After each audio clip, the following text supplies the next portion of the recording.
into 3 general sections, and I think we're going to spend most of our time in section 1, 2, and maybe then if necessary 3, because I think most of the audience in this group knows all the ACIP recommendations, but in case there's questions, I'll skim through them quickly at the end. First, let's talk about the science and the virus so that we can understand how all these vaccines truly work and what are their potential flaws, benefits, etc. So this is just in case you were hiding under a rock, this is what's happened in the past year or so. We have this virus that is called SARS-CoV-2, and it's called SARS-CoV-2. I've decided not to assume that people know, but it's called SARS-CoV-2 because it stands for Severe Acute Respiratory Syndrome Coronavirus 2, because as you know, we had a SARS-CoV-1 a while back. And then COVID-19 is the name of the disease that the virus causes. So that way you guys don't use these 2 terms interchangeably, although we keep doing it, but each one of them means something else. So COVID-19 is named that way because it stands for Coronavirus Disease 2019. As you know, this was first detected in China, December of 2019. By January 11th, actually, you can see the article on your right published in Science. The whole genome had been published, so less than 2 months. And that allowed researchers to start working frantically and quickly towards a vaccine. By March, the WHO declared this a pandemic, and we knew as public health people that a pandemic was coming. We had been preparing for it. What we didn't know is that it was going to be led by a coronavirus. That is the one surprise that we had. And this is the very first time that we've ever had a coronavirus cause a pandemic. And then in July 27th, the first phase 3 clinical trial, which was Pfizer, started enrolling human participants. So I hope you can let that sink in. January 13th, genome is published. 6 months later, the first clinical trial in adults begins enrolling. I just think that is absolutely fantastic developments. And I also want to reassure you that no safety steps were skipped. What happened is that we had been working on this technology for 10 years. We had test runs with MERS and SARS-CoV-1, where we were able to practice making vaccines against these coronaviruses. And researchers have been working on mRNA technology for the past 10 years for cancer therapy. So it was easy to basically assemble the vaccine with research that had been done in other areas. And by December, the first vaccines were administered through the EUA across the world. So this is absolutely outstanding that within a year, we have a brand new vaccine with new technology for a virus that had never caused a pandemic before. So bravo world. This is one example. This is a Pfizer example, but we could do the same for Moderna, for AstraZeneca, of how the technology moved. You can see here again, the letters of intent went out in March. The phase 1-2 trial started in April. And then in May, the phase 1-2 trial started in the US. By July, the phase 2-3 started enrolling in the US and across the world. By November, they met their primary efficacy endpoints. They submitted all their information to the FDA by November 20th. And by December 11th, the emergency use authorization was issued by the FDA, allowing the ACIP to give recommendations for the use of this vaccine by December 13th. Absolutely fantastic. Okay, so now let's talk a little bit about molecular biology. I know it's going to sound heavy duty, but I promise you that it's going to be fun and entertaining. Humans are made up of a whole bunch of genes, as you know, and our genome is composed of over 3 billion letters, the letters that make up our DNA. And these letters basically make proteins, and those proteins make us. Well, this genome is much, much smaller than us, obviously, and this one is 30,000 letters long. So you can see it there in the gray bar. That's the entire size of the genome for the SARS-CoV-2. Now, this genome has a whole bunch of things in it. The biggest protein is a ORF1ab protein. You can see that codes for a whole bunch of non-structural proteins, basically all the weapons that the virus has to attack you. And then you have structural proteins, which are basically the envelope of the virus. So in yellow, it's all the armaments that it has inside, and in red, the envelope that delivers all those things to a human body. And of those structural proteins, you can see the S, which stands for spike, an E, an M, and an N, and a whole bunch of other proteins that help assemble that envelope. So I wanted you guys to just understand this genome, because this is how, if you understand this, you will understand how vaccines are made. So let's move on to the next slide. Here is a very pretty picture of a coronavirus rolling around the surface of a cell. So as you can see, it has those spikes on the outside, and that's why it's called corona, because it appears to be wearing a crown around itself. And it's those spikes that are the structural proteins we were talking about, this envelope and the spikes. That's basically just the package, like the Amazon box that you get delivered. These non-structural proteins are all the contents of your Amazon box, while the structural proteins is basically the tape and the box that hold everything together. So these spikes that give it its crown-like appearance are made by this spike protein that you see right here on your right. And this spike protein is the target of all vaccines. Now, viruses, in order to survive, basically, have to invade a human cell, and then they take over the cell's machinery, and they start creating viruses in there, so that they basically hijack our cells to produce more viruses. We end up producing more viruses for the cell. And the way that we do it is by reading that genome. So I'm going to explain, now that you understand that, how all of these vaccines work. Let's understand coronavirus 19 vaccines. So on your right-hand side, you can see a coronavirus in purple, and the spike proteins, those kind of like triangular looking things that are protruding, that, as you can imagine, again, give it its crown-like appearance. And on the right-hand side, you can see a human cell. And the human cell has these receptors that are called human ACE2 receptors. All I want you to think about is the receptors like the keyhole in a door, and the spike protein is like a key. So a virus can be outside of a cell and knocking, and if you don't open up the door, no infection happens. But what the coronavirus has done, and the reason why this became such an efficient virus, is there was a mutation that happened when this virus was infecting bats that created this spike protein. It basically created a key that fit in the keyhole of our human receptors. The moment that key all of a sudden fit, the virus was able to jump from the bats to us, and it started having the capacity to infect us. So it's a mutation that gave it a capacity to pass on from one species to another. That's how all these viruses work. The same thing, as you know, happens with influenza. So this is the way that it works. The spike protein is looking for that human ACE2 receptor to attach. It reaches out and it basically shakes hands. Imagine that it's a shaking of the hand like this. And the moment that they shake hands, it's like the secret code. Coronavirus can go inside of the cell, infect it, and take over its machinery. And once it takes over its machinery, it gives it its DNA, its RNA, and it tells it, here, make my whole genome. And then your cells are going to be producing all these viruses that are going to be killing those cells and exploding and infecting other cells around it. That's basically how viruses work. So now that you understand how this works normally, you can understand why scientists decided that the best thing to do is to create a vaccine that targets that spike protein. It targets the key. If you get rid of somebody's keys, like you get divorced and you take your ex-husband's keys, he can't get into your house, right? So it's the same thing here. If you get rid of the keys from corona, it can't infect you. So you can see here the antibodies in purple and in green attaching to that spike protein, preventing it from attaching to that receptor. So if you are able to prevent that handshake, there's no infection. The virus is outside knocking on your door and you're just ignoring it. Does that make sense? Okay, good. Okay, so now that you understand the regular SARS-CoV-2, let's talk about these variants very quickly.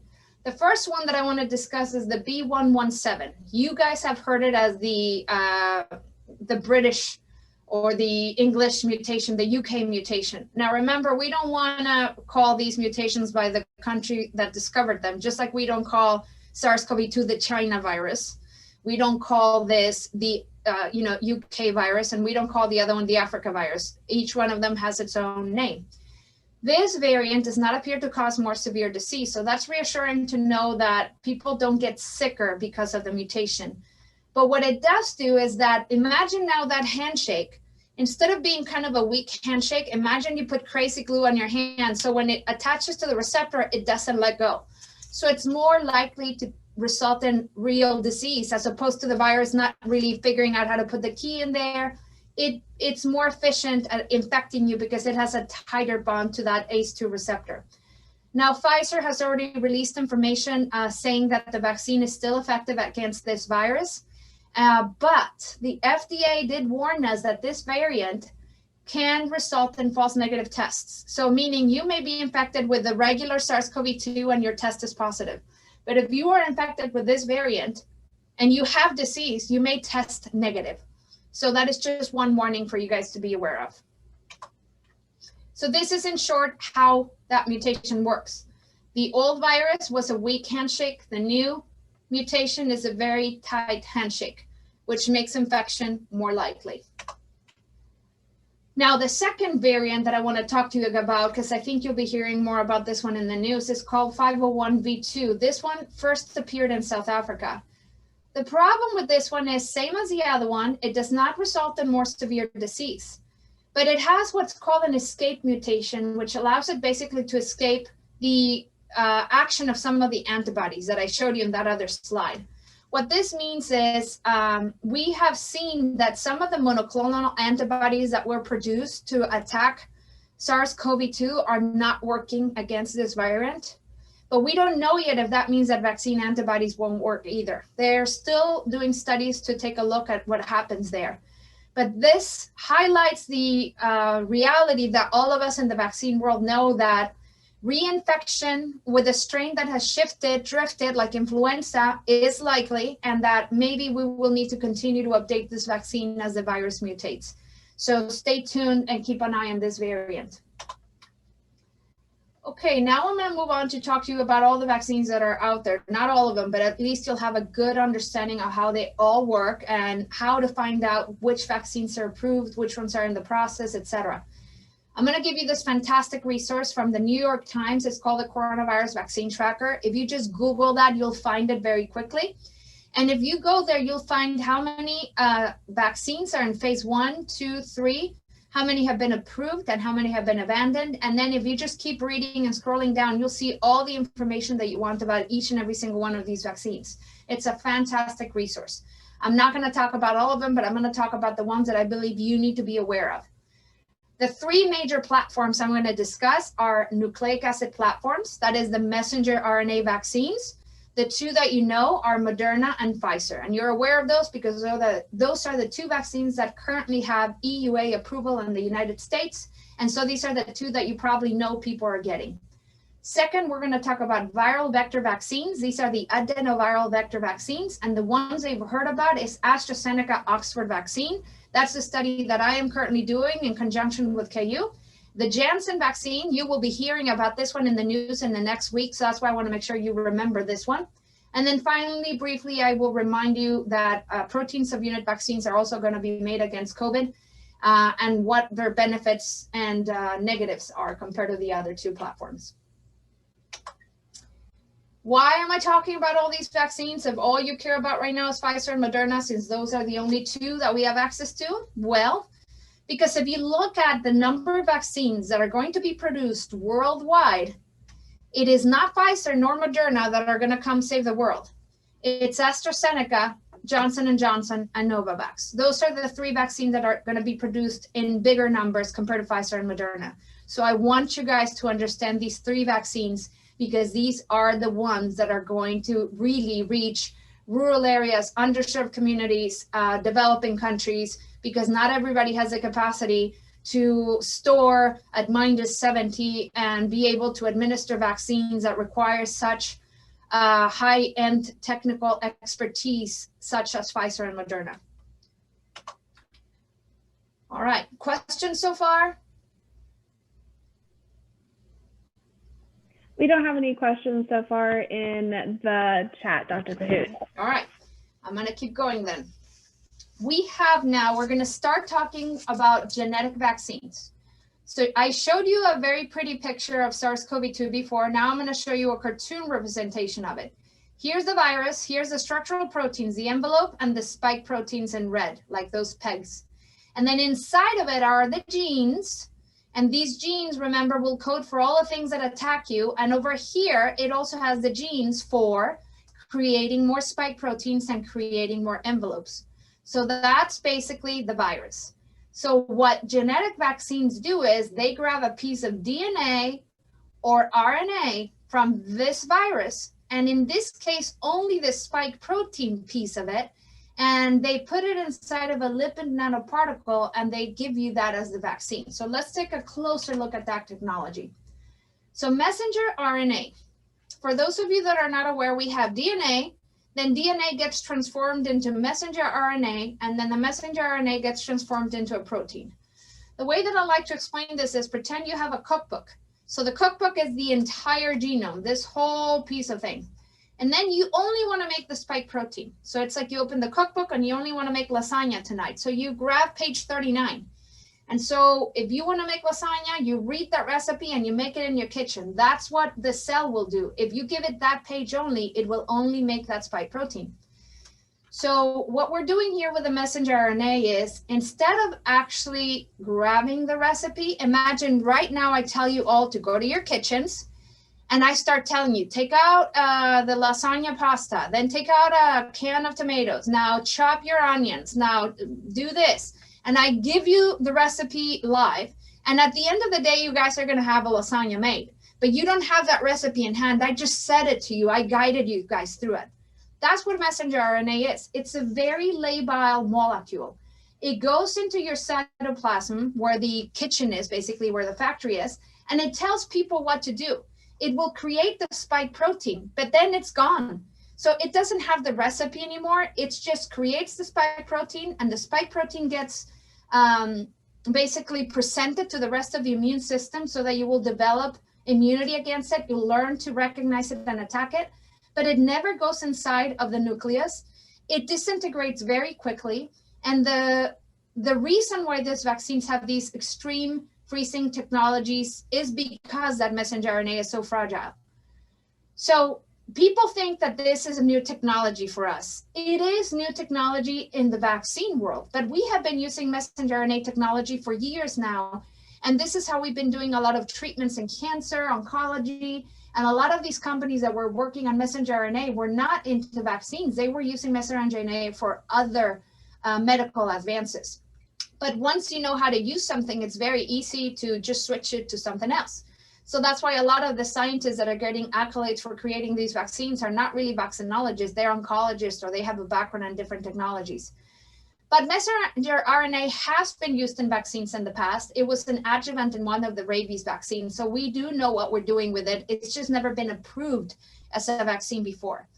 Now that you understand that all we put inside of that lipid nanoparticle is the message to create the spike protein, you know that messenger RNA vaccines cannot cause COVID, because all we're giving you is the spike protein recipe. That's it. And then you create the spike protein, and your spike protein gets presented to all the antigen presenting cells in your immune system, and your immune system learns to recognize it and attack it. And then when you actually get exposed to a real virus, the whole virus with a crown, your body will attack the spike protein and prevent it from infecting your body. That's it. That's how these vaccines work.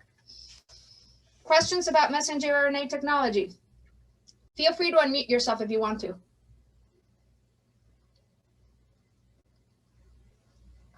Okay, moving along then.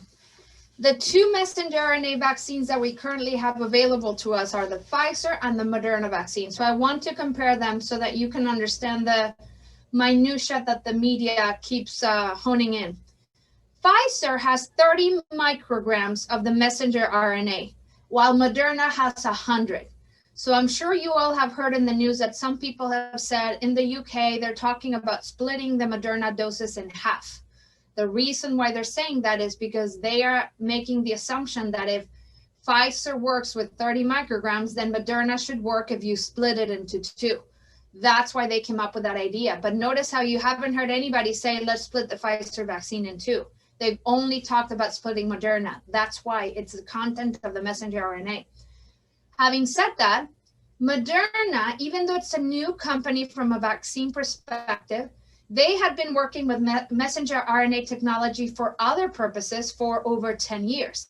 So they had already developed the delivery system to deliver that messenger RNA into cells in cancer research, and they had perfected a lipid nanoparticle to put that messenger RNA in it. So their lipid nanoparticle is very well developed, very well studied, and they have a lot of experience with it, versus Pfizer did not. They had to come up with one right away.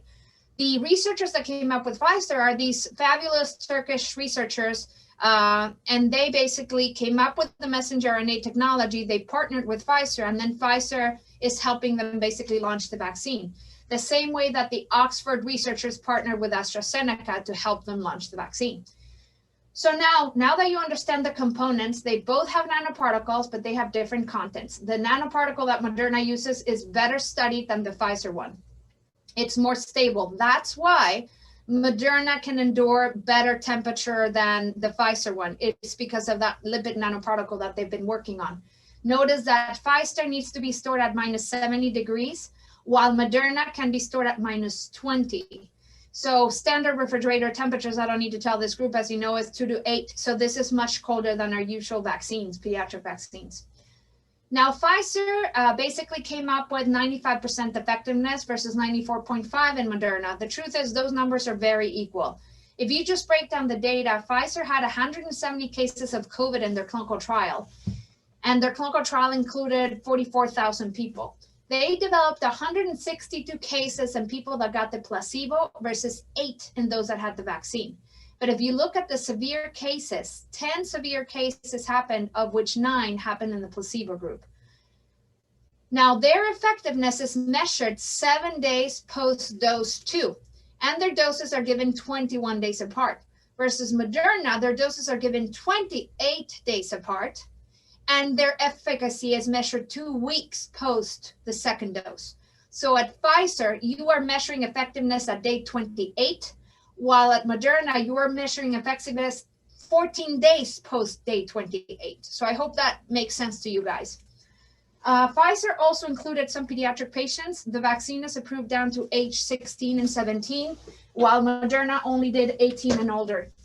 And Moderna had 196 cases, of which 185 happened in the placebo, 11 in the vaccine arm, but all their severe cases happened in the placebo recipients. So basically they are very equivalent. The only difference again is refrigeration and the nanoparticle and the content of each. Questions about the difference of these two vaccines? All right, so here's the Pfizer data that I wanted to show you, because one of the most common questions I get is what happens if I only get 1 dose? So again, we could do this with Moderna, with AstraZeneca, but here's the data from Pfizer showing you in red the participants that got placebo and their cumulative incidence of COVID-19 disease. As you can see, it keeps going up, up, up. People keep getting infected. And then on the blue side, you see the cumulative incidence of COVID-19 disease in people that got the vaccine. You can clearly see the vaccine works. This is what 95% effectiveness looks like. But the tricky piece is, at what point does it start protecting me, right? Here it is. If you zoom in on this part, you can see that the lines kind of start breaking apart right around here, about day 10 to 12. And that is only after 1 dose. So just like measles, mumps, rubella, 1 dose is great, 2 doses better. But look, even 1 dose, you can see that those 2 lines start to fall apart. So what is the efficacy of 1 dose of Pfizer vaccine? And it's right here, 52% effectiveness after 1 dose measured in the participants that were in the clinical trial. The way that we know this is when participants came in to get their 2nd dose, we draw their blood before they get it. And that's the data that you have. 52% people have seroconverted after just 1 dose. And then if you wait for 2 doses, you get 94.8%. So we clearly know that the vaccine works, and it seems to be proportionate. 1 dose, 50%, 2 doses, 95%. So That gives you a good sense. All right, I am done with genetic messenger RNA vaccines. Any questions on Pfizer, Moderna, or the technology? That one dose efficacy that was for Pfizer, do you have similar statistics for Moderna? No, they have not published that. This is information I got from Pfizer, but I can try to see if I can find it published somewhere hidden in the guts of some journal. But this is just, it's probably going to be very similar because they're basically similar technology. It's like saying, do you use Kleenex or Puffs? I mean, the differences are minor. Thanks so much. I just had that question come up, so I was curious. Thank you. I would assume it's very, very similar, but what I do have for you is data of how messenger RNA vaccines effectiveness after one dose compares in messenger RNA vaccines versus adenovirus vaccines. That data I do have, and I think just like messenger RNA vaccines, adenovirus vaccines have their own differences. They're a little bit more dissimilar than messenger RNA vaccines, which are more similar. Okay, now let's talk about... Edna, I have a question. What happens if that cold chain for the Pfizer and the Moderna are not, because they're saying they're throwing away vaccines that once they open the vial or it got to room temperature, but if you get some of that that's not been stored properly or whatever, is it any effectiveness at all? Or so I'm going to answer it, but I'm going to wait and see if somebody here wants to venture to try to answer that for you, Edna, based on what I just said. I want to make this a little bit more interactive. Does anybody have any thoughts of what happens if you break the chain of cold temperature, given what I just explained? Anyone? I'll give you chocolate. I'll give you a slice of cheese. Anyone? Come on, just guess. the virus or the antibodies go bad or lose their effectiveness? Angie, were you going to say something? I was going to say it won't work, right? Because that protein is broken down. Bim, that's it, Angie. You got it. The messenger RNA is very labile. We said that, right? It needs to be frozen because it's like a whisper. So if you don't catch the whisper on time, it goes away. So the messenger RNA technology needs to be kept in that nanoparticle in those frozen temperatures. And then once you defreeze it, you have a very limited window of time while it still works before it just disintegrates or your body breaks it down. So you would be basically injecting somebody with something that doesn't work anymore. It's kind of like taking an expired drug. It's not going to harm you, but it's just not going to work. Does that make sense? Yep, makes sense to me. Okay. Thank you. Thank you, Angie. Well, the organizers of this conference are going to send you a chocolate in the mail for answering. Okay. Funny. All right, so now we have the viral, recombinant viral vector vaccines. And there's 3 different types of viruses that we're currently using. There's more, but I'm only going to focus on the more important ones. 3 different types of viruses that we're using for this technology. Oh, and by the way, all that data I presented from Pfizer and all the other stuff, it's been published in the New England Journal of Medicine. It's all there. So you guys can go find all those pretty slides. And it's also publicly available through the ACIP. So any of you that want that information, it's all out there. You just need to go find it. Okay, so the recombinant viral vector vaccines, there's 3 different viruses that we're currently using: adenovirus 5, adenovirus 26, and chimpanzee adenovirus. So adenovirus, as you all probably know, are viruses that usually cause like a common cold, infections in humans. When you use a viral vector vaccine, what it means is you have to deliver whatever it is that you want to create that spike protein, right? But in order to deliver it, just like the messenger RNA has that lipid around it, for viral vector vaccines, what we're going to be doing is a viral envelope instead. So we're going to grab a virus that causes a common cold. We're going to open it up, empty it of all the stuff that make you sick. And then we have an empty envelope that is a virus that the body normally recognizes and knows to attack because it's a virus. So some companies have picked human adenoviruses because since they're human, we have experience working with them, and they picked viruses that are not very common in humans. If you pick a virus that is very, very common, the moment you inject it, your body's going to attack it because it will recognize it, and then the vaccine won't be delivered. So they want something that we are not very familiar with, and that's adenovirus 5 and adenovirus 26. Now, there's differences between these two. The adenovirus 5 actually is more common in human populations than 26. So if I was in Vegas and I had to bet, I'm going to bet that adenovirus 26 is going to have better immunogenicity than adenovirus 5, precisely because we are less likely to recognize it. Now, the adenovirus 5 is only being used by vaccines in China and Russia, so you guys don't need to worry about it, but I just thought I'd tell you about it because you guys are the resource that a lot of people turn to, and they ask you, what do you know about the Chinese vaccine? What do you know about the Russian vaccine? So now you know some information. Moving on to adenovirus 26, this is the one that was used, the viral envelope that was used for the Ebola vaccine that is currently approved. So we have a licensed vaccine that used this technology. It's a single dose. This is the one that's used by Janssen, and it's stored at normal temperature. So what's useful about this technology is that people already know how to handle this vaccine. It's not like Pfizer and Moderna where people need to learn new procedures. This one is more traditional, and it's also single dose. The question is, will a single dose give us the same efficacy as 2 doses? I don't think so, but the data from Janssen is probably going to come out in the next couple of weeks, so stay tuned.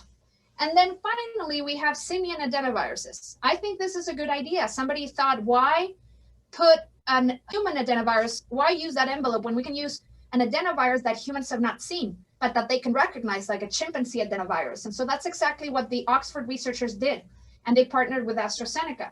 And it is shipped and stored at normal refrigerator temperatures. And here's how that vaccine works. We have the virus right there, the spike protein in yellow. And this time, instead of being a message, and I'm just whispering to you how to make the vaccine, I'm actually going to tear the page 29 from the cookbook that tells you how to make the lasagna, and I'm going to put it in an envelope, and I'm going to send it to you. So you actually have the recipe. So the envelope is going to be the chimpanzee adenovirus. Like I said, we're going to open it up, empty it of all the things that make you sick. It's not going to be able to cause disease. And now we have an empty envelope. And inside of it, we're going to put the gene sequence that codes for that spike protein. So not the messenger RNA, but the actual gene sequence. So then this is the vaccine. We inject it into your arm. And now your body will read that gene sequence. It will create messenger RNA, and the proteins will produce a spike protein. It'll present it to your immune system. And then you will be able to produce antibodies against that spike protein, so that when you come across the actual virus, you will attack the spike protein, it will not bind to your ACE2 receptors, and infection will be halted. Make sense? You guys understand the difference between adenoviral vector vaccines that use gene sequencing versus lipid nanoparticles containing messenger RNA vaccines?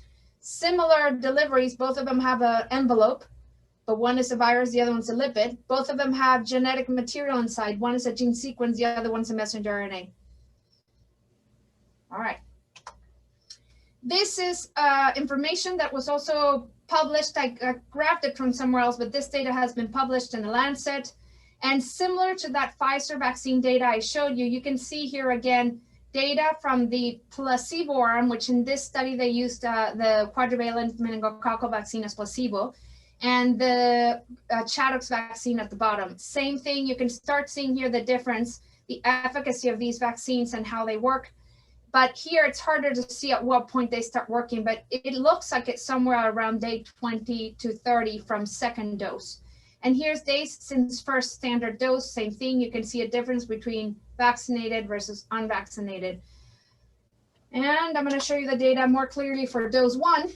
In the exploratory analysis from a single dose of AstraZeneca COVID-19 vaccine, they're estimating a vaccine effectiveness from 22 days post dose 1 at 73%.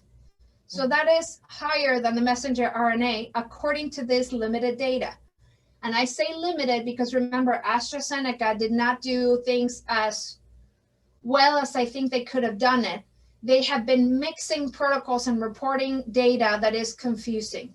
So you guys just remember, we did those studies in the United States too. We have a 30,000 recruitment in the US with standard dosing. You will see that data coming out in the next month or two, and then we'll know exactly what those numbers are in a controlled setting, not mixing and matching protocols.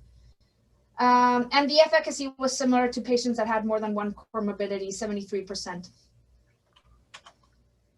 Now, overall efficacy at reducing symptomatic COVID, symptomatic, was 70%. There were not enough participants to draw conclusions on efficacy for this component.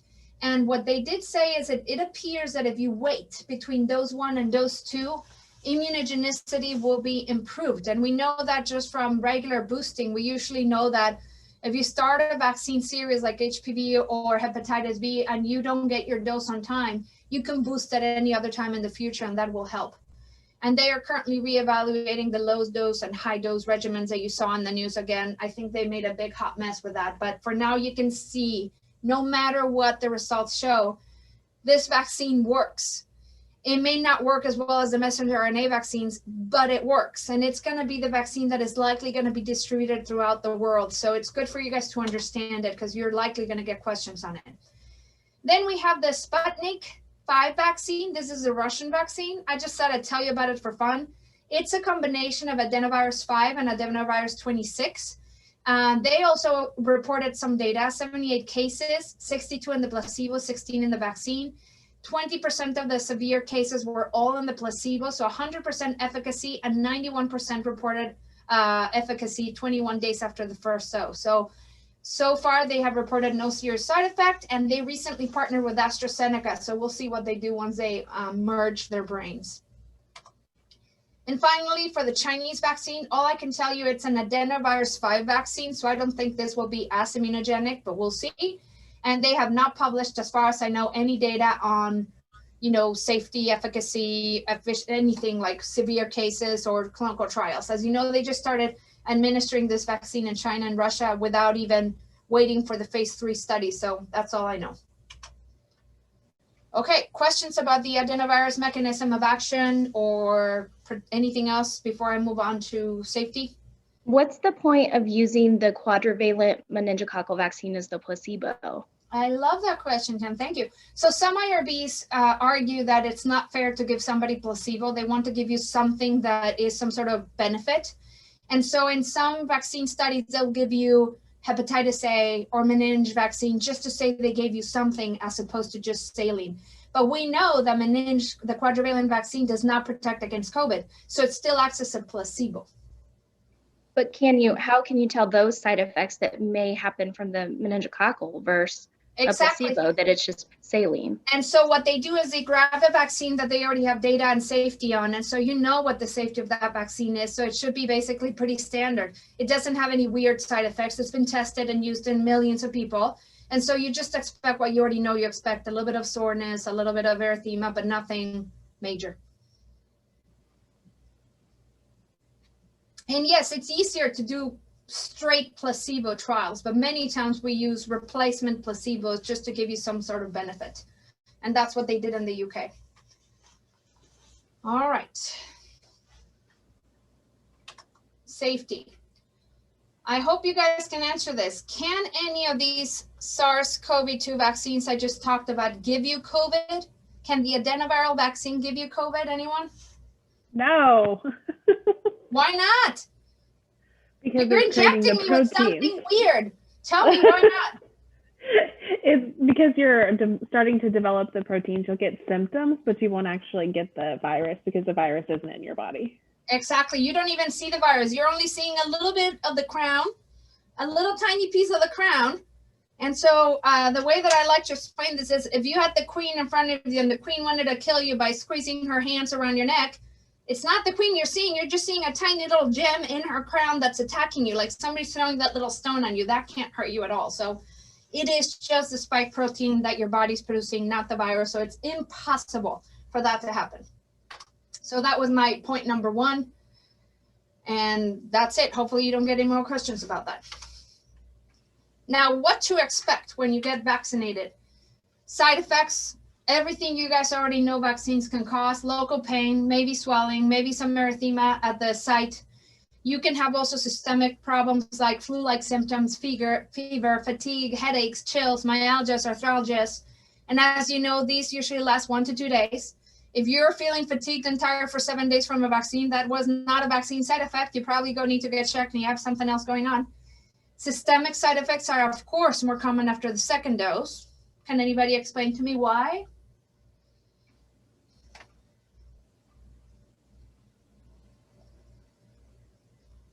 Because the antibodies that you have are fighting what you just gave. Yes. So you're going to get more of a systemic effect. Absolutely. So you already showed them what the spike protein looks like, and then you're showing it to them again. They already have some antibodies and it's starting to attack it more. So when you do that attack, you're just boosting your immune system to create a bigger army. And of course, it's going to be more reactogenic because you already have a small army attacking it, and now you're just making it bigger. So yes, absolutely, it's normal. People have called me so many times with symptoms after the second one, and they're like, I don't understand it. I was fine the first one. I'm like, that means you have a working immune system. Be happy. Yeah. Yes. Okay.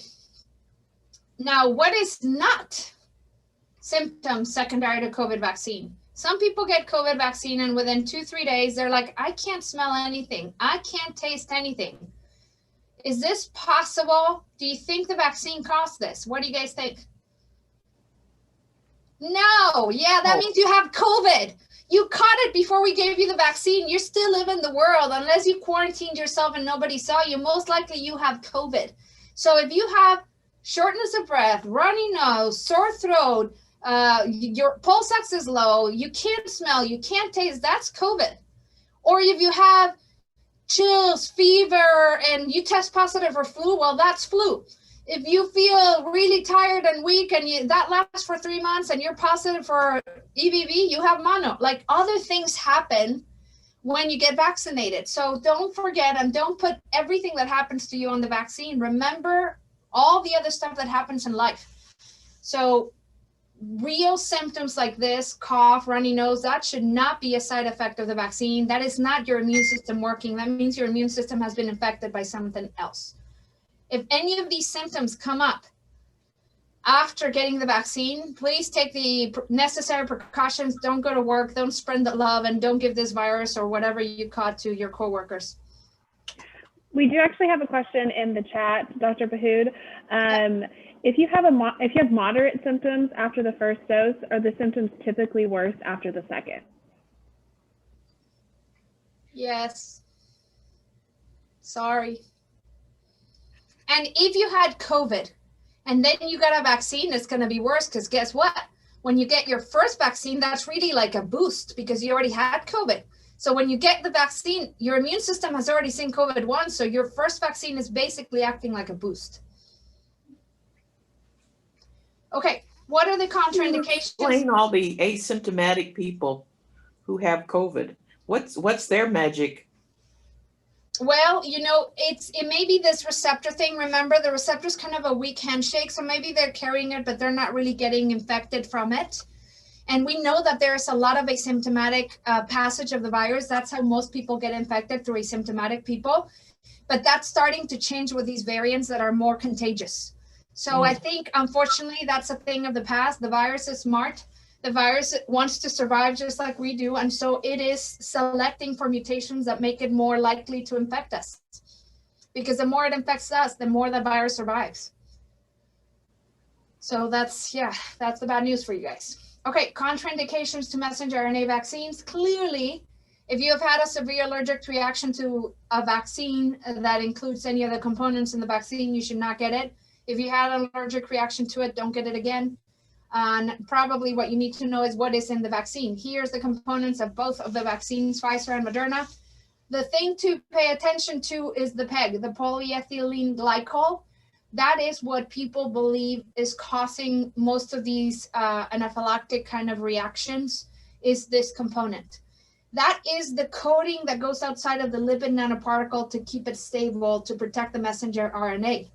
Now, this is not the first time the medical science has used PEG. PEG is the primary ingredient in a lot of laxatives and oral bowel preparations for colonoscopy. It is an inactive ingredient in many medications. It's used in a process called pegylation to improve therapeutic activity of many medications. And there is some cross-reactivity between PEG and polysorbates. So if you know that somebody has an allergy to polysorbates, you should also avoid giving them these vaccines. I did another slide showing you that it's also in face fillers. This is interesting. Skin creams, toothpaste, lubricants. It's been used a lot also in gene therapy, same thing, coating the particles that have the gene therapy that's going to be delivered to you. And drug delivery excipients in many pharmaceutical products, such as chemotherapy. We talked about bowel prep. It's been used in tissue adhesives, hemostatic agents, and burn patients. Now, the reason why I brought up the face fillers, it might be that, you know, all those reactions you've heard about in California with Moderna. There's a lot of people that inject things into their face in California. So I wonder if we're going to find out that it's those people that are cross-reacting because they have a lot of that peg in their face, and now you're giving them a vaccine and maybe your body starts to react to it. I don't know. We will see.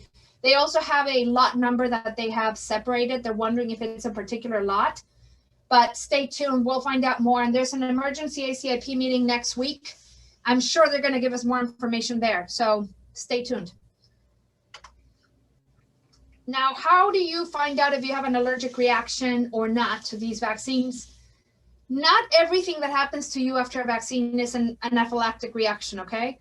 Timing of most of these anaphylactic reactions we're seeing is between 15 and 30 minutes after vaccination. That's why, as you know, you need to stay there until, the 30 minutes have passed, especially if you have a history of allergies.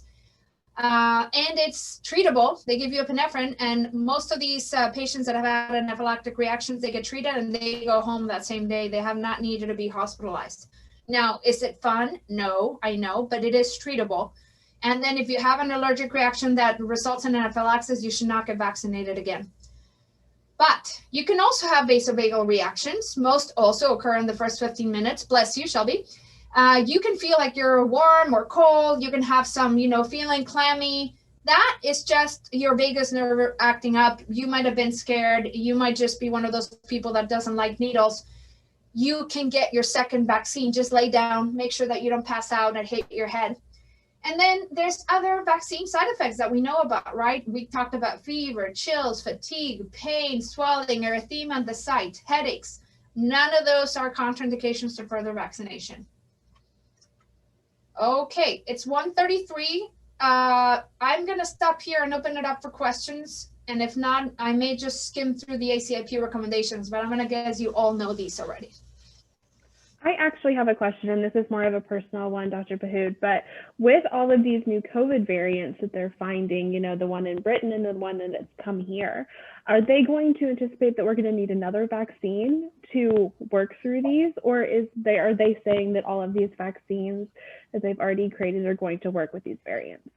That's what they're hoping, that the vaccines we have created will work. But, as with all infectious diseases, viruses are smart. They tend to outsmart us. Until somebody comes up with a universal coronavirus vaccine, we may need to adjust it. But the Department of Defense is working on a universal coronavirus vaccine that would target MERS, SARS-CoV-1, SARS-CoV-2. And once we develop that technology, hopefully we won't have to keep changing. But for now, the vaccine that we have may need to be tweaked if we notice that the virus is mutating. And the fact that this virus has an entire over 6 billion people to play with, to practice mutations and to see which one works, just by chance is likely to happen, of course. It's a matter of when. Great, thank you.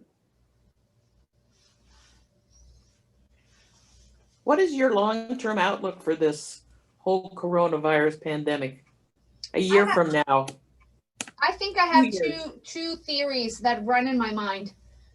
One is that once we either all get vaccinated or all get infected with the virus, meaning once we reach some high level of herd immunity through natural disease or through vaccination, this virus might go away, just like MERS and SARS-CoV-1 did. It might happen. We don't know that. But because the entire world is being infected by this virus, maybe we will have mutations and make it stay. And if that's the case and it continues to outsmart us, it might stay here like the influenza, where we just need to keep tweaking it every year based on which variants are circulating and making a vaccine that targets it. If we're able to come up with a universal vaccine, we may be able to just wipe it off, because if we're able to immunize everybody against that and basically create a shield against all coronaviruses, we might be done. But what I can tell you, as you well know, Edna, is this is not the last pandemic in our lifetime. And I think this was a good practice run for the world, because the more we travel, the more people there are on this planet, the easier it is for these infectious diseases to jump from animals to humans and to continue spreading around the world. And this was just a good example of what to expect in this century. But we have the technology now to come up with vaccines within 6 weeks with these fantastic new messenger RNA technologies. Reverse vaccinology is absolutely fantastic. And the work that all these scientists have done has paid off, and you can see it in this disease. Is there enough data, just as the universal flu vaccine has been hard to make, is there enough data on SARS-CoV-2 to know that a universal SARS-CoV-2 vaccine could be made? I know that because I'm following the data closely. The Department of Defense is working on one that seems to be promising. So they seem to be more ahead of that than flu. Flu is trickier. Flu has been around us forever. That's the next pandemic we expected. So we know that's a difficult virus. And a lot of people have been trying to work for a universal flu vaccine. Coronaviruses, obviously right now, are causing a big burden on the world because the world had never seen them. We have a world that has never seen this disease. So that's why it's causing havoc. But in reality, if you compare face-to-face these two viruses, influenza is trickier and more complex.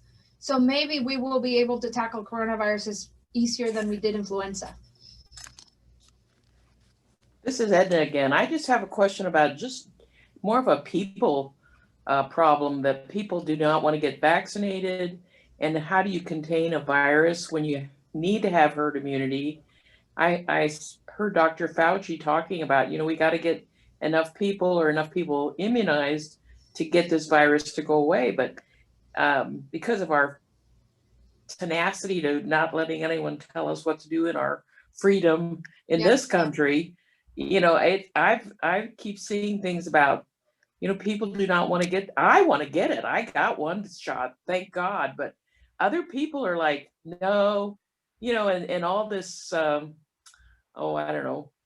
I call it lies, where there's a chip in the virus and Dr. Google and all that. But conspiracy theories. Yeah. Why can't we just mandate this? I mean, I'm an American and I believe in freedom, but we got to work together to get this done. I wish we could. And Edna, if you and I ruled the world, there would be a mandate, but then somebody would probably get rid of us. But yes. I guess what I can tell you, the silver lining here is, at least what I take comfort in is, if these people decide not to immunize themselves, it's kind of like tetanus. You can get your tetanus shot and you won't get tetanus, but if you don't get it, you're the only one that's going to get it. So the people that choose not to get vaccinated are going to have to get it the natural way, and they're the ones that are taking that chance. But you can get vaccinated, you can protect yourself, and you can continue doing things like social distancing and masking and protect yourself effectively. The other benefit of these vaccines is, with other diseases like measles, we can't give the vaccine to immunocompromised patients. We can't do that with messenger RNA vaccines. They may not mount a big enough immune response, but we can give it to pregnant women. We can give it to immunocompromised patients. So hopefully they don't have to rely on herd immunity and they can do their part to protect themselves. We can give it to older people. So that's at least one benefit. If those people that don't believe in it don't want to get it, I think it's selfish and it's not good public health practice, but at least they'll be the one paying the price, not us. I just wish we all worked together to get us back to normal faster. I agree with you, Edna, but you know how it is. Yep, human nature. Yep, unfortunately. All right, it's 1:40. Anything else, Shelby? I don't think so. Thank you so much, Dr. Pahud. This has been fantastic. You're welcome. Well, nice to see you all here. I would have preferred for us to be at the Ritz last usual, but I guess one of these days, maybe next year, we'll be able to be face-to-face with our masks on, but still face-to-face. And thanks for inviting me to give you guys this talk. Have a good day. Thank you. You as well. Thank you so much. Take care. God bless.